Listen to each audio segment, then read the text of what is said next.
Jim Tressel is remembered as a coach, an educator, and a proud Ohioan. In this video, I explore why his legacy continues to resonate with me as an educator. As a high school football player, I dreamed of reaching the Division I level. I reached out to Youngstown State, and Jim Tressel personally wrote me back to let me down easy. I no longer have the letter, but I have never forgotten that gesture. Why did that matter? The answer was a definitive no, but the message was not to stop dreaming. Now that I am a teacher, I understand the profound difference in that approach. To see where this philosophy originated, we must look to his father, Lee Tressel. The story of the Tressel family begins in Berea, Ohio, with Lee Tressel, a teacher and coach at Baldwin Wallace. For him, football and education were never separate missions. They were one and the same.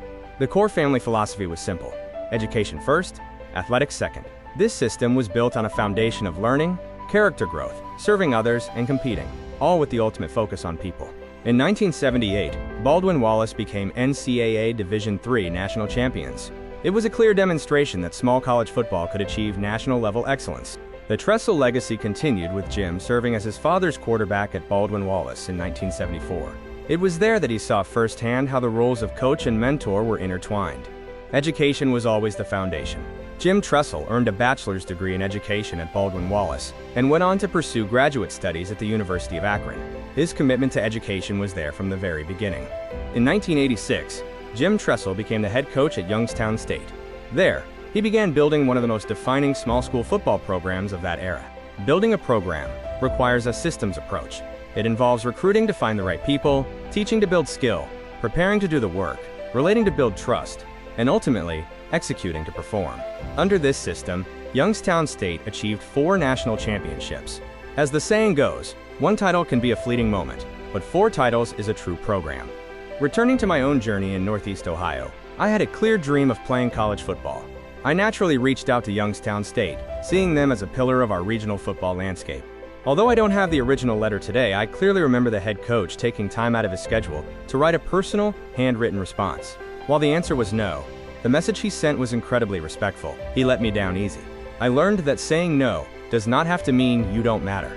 As a teenager, I was focused on the decision, but as a teacher, I deeply appreciate how that answer was delivered. Respect matters most when you have to say no. That, to me, is the essence of education: showing respect, practicing honesty, protecting a person's dignity, offering encouragement, and investing time to show that every individual truly matters. Ultimately, my own path looked different than I initially imagined. I didn't play at the Division I level, but I did achieve my goal of playing college football, competing in the NCAA Division III Ohio Athletic Conference. Looking back, the story of my journey rhymed with the Tressel legacy. Sometimes, the path we take only makes complete sense when we look at it in reverse. In 2001, the story shifted. Ohio State came calling, and Jim Tressel made the move from Youngstown to Columbus to take on one of the biggest stages in college football. It did not take long for his impact to be felt. By 2002, Ohio State finished an undefeated season as national champions. This added to an incredible coaching resume. Over his career, Jim Tressel secured 5 national titles, 4 at Youngstown State and 1 at Ohio State. And of course, Lee Tressel's 1978 championship at Baldwin Wallace set the tone for the generation before. Eventually, the coach returned to the classroom. His leadership roles at the University of Akron, and later as president of Youngstown State, demonstrated that his mission of education was the constant throughout his life. When we look at the through line of his career, we see a clear progression: educator, coach, champion, president, and back to educator. Football was a significant chapter, but education was the spine of his professional life. While his championships are why he is famous, the handwritten note he sent me years ago is the reason I remember him. That small, personal gesture left a lasting impression. This is the most important lesson I took away.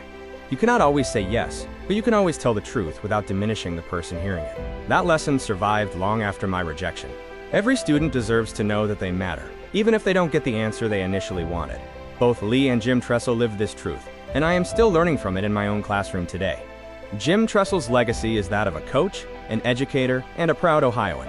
As a bonus, he also happens to be a Beach Boys fan, which clearly makes him a cool person.